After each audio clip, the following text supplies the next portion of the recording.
there's a specific hour, most evenings, when a Danish supermarket quietly cuts prices on meat, fish, and prepared food by more than half.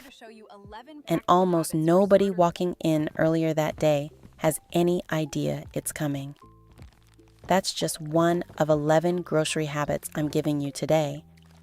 And together, they explain why Danish households consistently spend less on groceries and throw away far less food than most Western families, without buying less overall or eating anything different.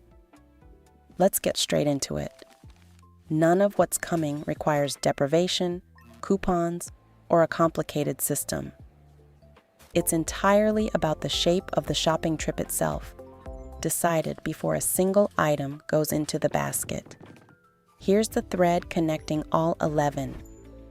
This ties directly into something we've discussed before on this channel: the real national movement that helped Denmark cut food waste by 25% in 5 years. That wasn't just about what happens once food gets home. A huge share of it starts at the register, before you've even left the store. If this is already making you think about your next shopping trip differently, go ahead and hit like and subscribe if you're new here. This channel exists to hand you the real system behind Nordic living, and it genuinely helps to have you here for the rest of it.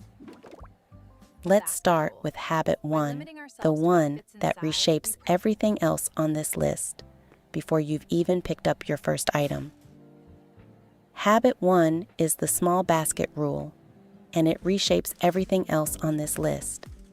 In Danish households, grocery shopping tends to happen more frequently and in smaller amounts. A basket rather than a full cart. 2 or 3 times a week rather than one large weekend haul. This feels counterintuitive if you've been taught that fewer trips save both time and money. But here's the actual mechanism. A smaller basket means you're only ever buying what the next 2 or 3 days genuinely need, which means almost nothing sits forgotten in the back of a fridge long enough to spoil unnoticed. The waste isn't happening at checkout. It's happening in a crisper drawer you didn't open for 10 days, filled with food from a trip you barely remember making. The shift. Shop for the next few days specifically, not the theoretical next 2 weeks, even if it means walking into a store more often.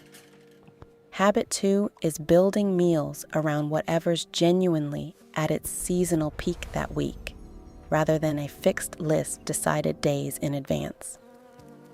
Season traditionally means a specific narrow window when a food is at its best flavor, highest nutritional density, and, because it's being harvested in abundance right then, its lowest price simultaneously. Danish shoppers who build meals around whatever's abundant in the produce section that particular week, rather than a rigid, pre-written list, are very often buying seasonally without needing to consciously track a calendar at all.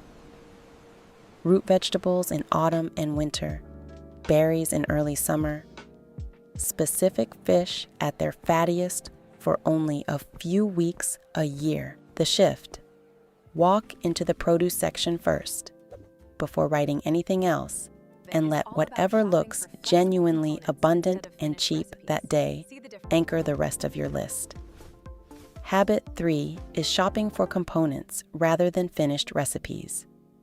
Building a shopping list around a fixed, elaborate recipe, one that needs 12 specific ingredients, several of which get used once and then linger unused, creates far more waste than shopping for flexible, recombinable staples. Unroasted chicken becomes 3 genuinely different dinners depending on what it's paired with, rather than 3 separate chicken breasts bought for 3 separate recipes that each demand their own unique leftover ingredients. The shift. Build your list around a handful of versatile proteins and staples that can be recombined multiple ways, rather than a stack of single-use recipes, each requiring their own dedicated shopping trip. Habit 4 is avoiding what I'd call the convenience tax. The real measurable price difference between a corner shop and an actual supermarket a few minutes further away. A quick top-up purchase at a corner shop is genuinely useful occasionally, but treating it as where your household does its actual weekly shopping is one of the fastest ways to quietly overspend without ever noticing exactly where the money went. The markup on basic staples at a convenience format store compared to the same items at a full supermarket adds up meaningfully over a month. Even though each individual purchase feels small and unremarkable in the moment. The shift: reserve convenience format shops for genuine emergencies and top-ups only, and do the actual weekly shop somewhere with real competitive pricing. Now, habit 5, the one I promised, and it's genuinely the highest value habit on this entire list for very little effort. Danish supermarkets, like many across Europe, mark down perishable items: meat, fish, prepared food, produce nearing its sell-by window, later in the day, often starting in the early evening, with markdowns typically deepening the closer the store gets to closing. This isn't expired food being offloaded. It's completely fresh food the store needs to move before the day ends, priced accordingly rather than thrown away, which ties directly back into the same food waste reduction culture we've discussed before on this channel.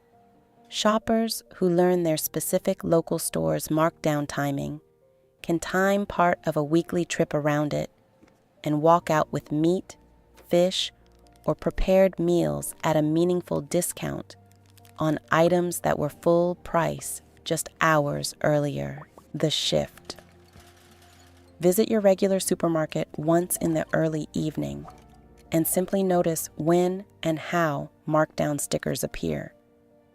The exact timing varies store to store, but once you know your specific location's pattern, it's a habit that costs nothing beyond a slightly later shopping trip. Habit 6 is building meals around genuinely inexpensive, nutrient-dense staples rather than defaulting to the most expensive protein in every meal. Root vegetables, dried legumes, and eggs are consistently among the cheapest, most nutritionally dense options available in almost any grocery store, and they're staples in Danish kitchens specifically because of that math.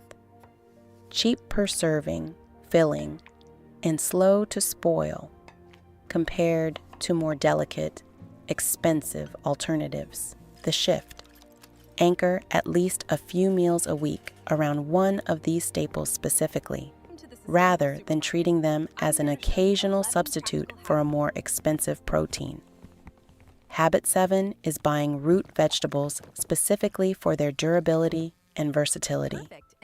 Carrots, parsnips, beets, and similar staples that keep for weeks in a cool, dry space or the fridge without spoiling, and that work in genuinely multiple different preparations: roasted, simmered into a soup base, grated raw into a salad, or pickled for longer storage. Root vegetables are, in a very literal sense, the workhorses of a low-waste kitchen. Cheap, filling, and slow enough to spoil that they almost never end up forgotten and thrown away the way more delicate produce does. Habit 8 is buying dried and preserved staples with genuinely long shelf lives. Dried legumes, whole grains, preserved fish, items that carry real nutritional density per serving at a very low cost, and that simply wait patiently in a cupboard rather than racing toward spoilage. the way fresh produce does. A small bag of dried lentils or a jar of pickled herring can quietly outlast an entire bag of fresh greens that goes slimy in the crisper drawer within a week, while contributing real, substantial nutrition to a meal for a fraction of the cost. Habit 9 is deliberately buying the imperfect produce. The oddly shaped, slightly bruised items often set aside in a discounted section, specifically because retailers would rather sell them cheaply than throw them away entirely. A crooked carrot cooks identically to a straight one. A slightly undersized apple tastes exactly the same as a picture-perfect one. Shoppers who buy from these sections are getting identical nutrition for meaningfully less money, while directly reducing food waste at the source, closer to where it would otherwise happen at scale. Habit 10 is immediate prep the moment groceries actually come home. Vegetables washed, trimmed, and often cut right away, rather than going into the fridge whole and untouched until the specific day they're needed. Food that's already prepped gets used, because using it requires zero additional friction. Food that needs washing and chopping before it can even be cooked tends to get pushed back a day, then another, until it's no longer good enough to bother with at all. The shift. Spend 15 minutes immediately after a shopping trip washing and prepping what you bought, rather than storing everything raw and untouched. And habit 11, the one that makes every other habit on this list actually function together, rather than working against each other. Checking what's already in your fridge and pantry before writing a shopping list, not after. It sounds almost too obvious to count as a real habit, and that's precisely why most people skip it entirely. A list built without checking what's already on hand first almost always duplicates something you already own, while something else that genuinely needs using gets ignored for another week, quietly heading toward the bin, regardless. 5 minutes looking through your own fridge before writing a single item down is the habit that makes the other 10 actually compound, rather than existing as isolated, disconnected tips. Here's what all 11 actually add up to. It was never really about any single habit. The markdown timing, the root vegetables, the seasonal produce. It's about a genuinely different relationship with a shopping trip. One where almost nothing enters your home without a reasonably specific plan for how it actually gets used. This connects directly back to the same national instinct that helped Denmark cut food waste by 25% in 5 years. Not through deprivation, but through a series of small, structural shifts in how shopping and cooking actually happen, repeated consistently enough to stop looking like effort at all. You don't need to adopt all 11 this week. Pick 2, the markdown timing and the fridge check before writing your list are genuinely the highest return starting point. And simply notice what happens to both your fridge and your bill over the next couple of weeks. Tell me in the comments which of these 11 habits surprised you the most, or whether your own family has a grocery habit that does something similar. I read every single comment, and some of the best ideas on this channel have come directly from what people share down there. And if you know someone who's been feeling their grocery bill climb without a real answer for why, send this to them. I know a few of these 11 sound easier in theory than in an actual busy week. So let me address the real obstacles honestly, one at a time. Habit 1, the small basket rule, runs into an obvious practical wall for anyone juggling a demanding job, kids, or simply limited time to shop more than once a week. If multiple trips genuinely aren't realistic for your schedule, the workaround isn't abandoning the principle. It's applying the same logic within a single, larger trip. Buy perishables in genuinely small quantities even during one weekly visit, and lean harder on the durable staples from habits 7 and 8.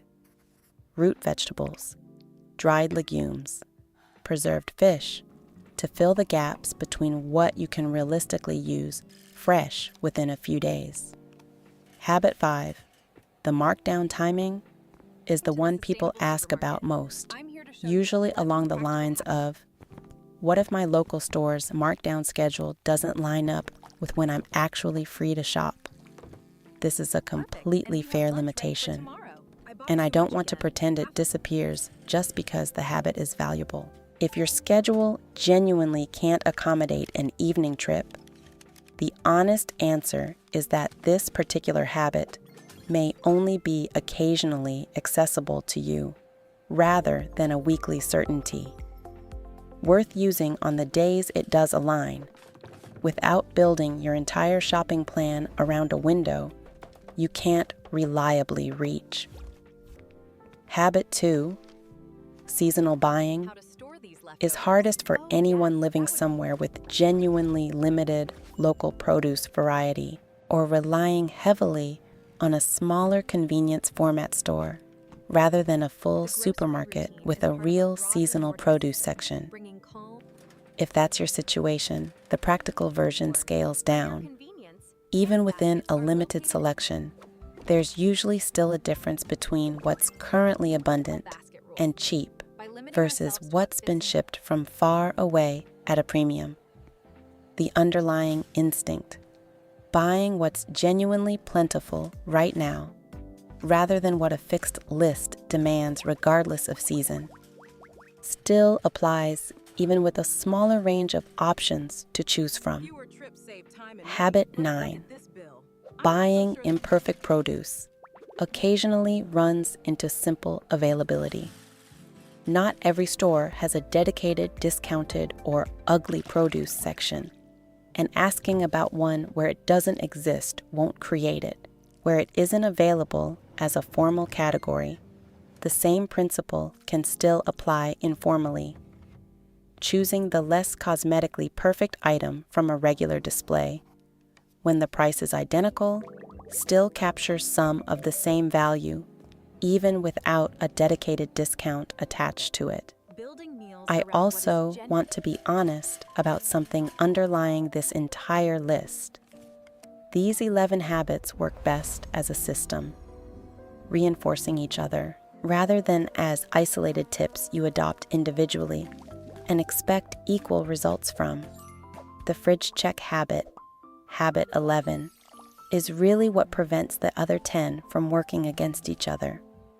Buying seasonal produce and durable staples without ever checking what you already have just means accumulating more forgotten items, not fewer. If you're only going to build one habit into an automatic routine before adding anything else, that fridge check before writing a list is genuinely the foundation the rest of this stands on.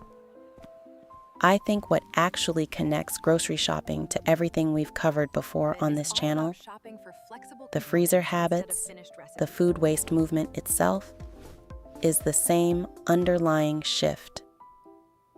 Treating what you already own and what you're about to buy as something worth a small amount of genuine attention before the decision gets made, rather than defaulting to habit or convenience and sorting out the consequences later. None of these 11 habits require more money or more time overall. They require the shopping trip itself to happen with slightly more intention than most of us were ever taught to bring to it. You don't need a system this elaborate to start seeing a difference. Pick the fridge check and one other habit that fits your actual schedule, and give it 2 genuine weeks before deciding whether it's worth keeping. Most households notice the shift in their weekly bill well before that 2-week mark arrives.